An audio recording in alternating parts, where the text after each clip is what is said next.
আমরা আজকে মুসলিম পার্সোনাল ল বোর্ডের যে ঘোষণা ছিল পুরো রাজ্যব্যাপী মানববন্ধন কর্মসূচি যে বিমান দুর্ঘটনা হয়েছে সেই বিমান দুর্ঘটনায় আমরা শোকগ্রস্ত। অল ইন্ডিয়া মুসলিম পার্সোনাল ল বোর্ডের ডাকে আজকে শুক্রবার জুম্মার নামাজের পর গোটা রাজ্যব্যাপী যে মানববন্ধন কর্মসূচি ছিল সেই মানববন্ধন কর্মসূচিকে আগে থেকেই সমর্থন জানিয়েছিল নিরপেক্ষ প্রতিবাদী মঞ্চ তথা নিপ্রম। ওয়াকফ সংশোধনী আইন 2025 প্রত্যাহারের দাবিতে মুসলিম পার্সোনাল ল বোর্ডের দেশের সংবিধান অনুযায়ী যেসব কর্মসূচি আগামীতেও গ্রহণ করবে সেসব কর্মসূচিতে নিপ্রম যথাসম্ভব সমর্থন দিয়ে যাবে। আজকে মানববন্ধন কর্মসূচি কোচবিহারের শুকটাবাড়ির শিমুলতলা মসজিদ এলাকায় সুসম্পন্ন হয়। মানববন্ধন কর্মসূচিতে জুম্মার নামাজ শেষে মুসলিরা স্বতঃস্ফূর্তভাবে অংশগ্রহণ করে। প্রচণ্ড গরমকে উপেক্ষা করে রাস্তার পাশে ফুটপাতে দাঁড়িয়ে ওয়াকফ সংশোধনী আইনের বিরুদ্ধে তারা স্লোগান দেয়। সকলের স্লোগান ছিল ওয়াকফ সংশোধনী আইন 2025 অবিলম্বে প্রত্যাহার করতে হবে। গতকাল আহমেদাবাদের এয়ার ইন্ডিয়া বিমান দুর্ঘটনাগ্রস্ত হয়, ফলে প্রায় সমস্ত যাত্রীর সেখানেই মৃত্যু হয়। এরকম এক দুঃখজনক ঘটনার জন্য মানববন্ধন কর্মসূচির আয়োজকেরা সকলকে কালো ব্যাজ পরিয়ে দেয় এবং কর্মসূচি চলাকালীন সেই দুঃখজনক ঘটনার প্রতি সমমর্মিতা জ্ঞাপন করার লক্ষ্যে বিশেষ উদ্যোগে 1 মিনিটের নীরবতা পালন করা হয়।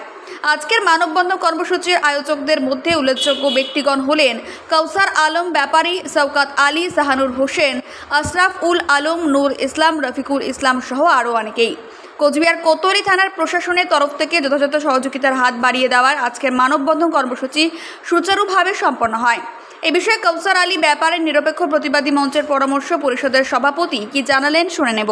আমরা আজকে মুসলিম পার্সোনাল ল বোর্ডের যে ঘোষণা ছিল পুরো রাজ্যব্যাপী মানববন্ধন কর্মসূচি ওয়াকফ সংশোধনী আইন 2025 বাতিলের দাবিতে আমরা আজকে মুসলিম পার্সোনাল ল বোর্ডের যে ঘোষণা ছিল পুরো রাজ্যব্যাপী মানববন্ধন কর্মসূচি ওয়াকফ সংশোধনী আইন 2025 বাতিলের দাবিতে সেই মানববন্ধন কর্মসূচিকে সমর্থন দিয়ে নিরপেক্ষ প্রতিবাদী মঞ্চ তথা নিপ্রম আজকে মানববন্ধন কর্মসূচি শিমুলতলা এরিয়ায় সম্পন্ন করলো শান্তিপূর্ণ প্রোগ্রাম। আমরা এই আন্দোলনের মাধ্যমে এটা জানিয়ে দিতে চাই, এই মানববন্ধনের মাধ্যমে, যে আমরা এই আইন কোনো মতেই মানছি না। যদিও এটা সুপ্রিম কোর্টে বিচারাধীন, আমরা সুপ্রিম কোর্টের উপর যদিও ভরসা রাখি, তারপরে আমরা আন্দোলন করে যাওয়াটাকেও আমরা যুক্তিযুক্ত মনে করি। সাংবিধানিক রাইটস অনুযায়ী আমরা এই আন্দোলন করছি।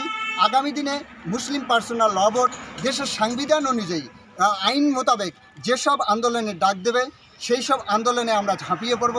আগামী দিনে যদি বৃহত্তর থেকে বৃহত্তর আন্দোলন সংগঠিত হয় সেখানেই আমরা যাব। আমরা দেশ গঠনের স্বার্থে, দেশের ঐক্য সংহতি ও অক্ষুণ্ণ রাখার স্বার্থে আমরা নিরলস প্রচেষ্টা চালিয়ে যাব। আমরা কোনো মতেই সাম্প্রদায়িকতা আর দেশের ঐক্য বিনষ্ট হয় এই সব শক্তিকে প্রশ্রয় দেব না। আমরা এই আন্দোলনের মাধ্যমে জানিয়ে দিয়েছে আমরা এখানে যেমন মানববন্ধন হিসাবে দাঁড়িয়েছি, আমরা একে অপরের ভারতবর্ষের ভাই। আমরা তেমনি আজকে গতকাল আহমেদাবাদে যে বিমান দুর্ঘটনা হয়েছে সেই বিমান দুর্ঘটনায় আমরা শোকাগ্রস্ত। সেই শোকাগ্রস্তের প্রতি সমমর্মিতা জ্ঞাপন করার জন্য সকলেই আমরা কালো ব্যাজ পরেছিলাম এবং বিশেষ উদ্যোগে 1 মিনিটের নীরবতাও পালন হয়েছে। আমরা এর মাধ্যমে দেশবাসীকে এটাই বার্তা দিতে চাই, আমরা হিন্দু, মুসলিম, জৈন, খ্রিস্টান ভেদাভেদ বুঝি না। আমাদের পরিচয় একটাই, আমরা ভারতবাসী। দিন শেষে আমরা যদি বহির্বিশ্বের আক্রমণের শিকার হই তাহলে ভারতবাসী হিসাবেই বহির্বিশ্বের আক্রমণের শিকার হই। তাই ভারতবাসীর ঐক্য যাতে বিনষ্ট হয় এরকম আইন, এরকম কোনো নীতি প্রণয়ন আমরা কোনো মতেই মানি না। আমরা ভারতবর্ষের সংবিধান অনুযায়ী এসব আমরা রুখে দেওয়ার আপ্রাণ চেষ্টা করব। আমি কাউসার আলম ব্যাপারী, নিরপেক্ষ প্রতিবাদী মঞ্চের কেন্দ্রীয় পরামর্শ পরিষদের সভাপতি।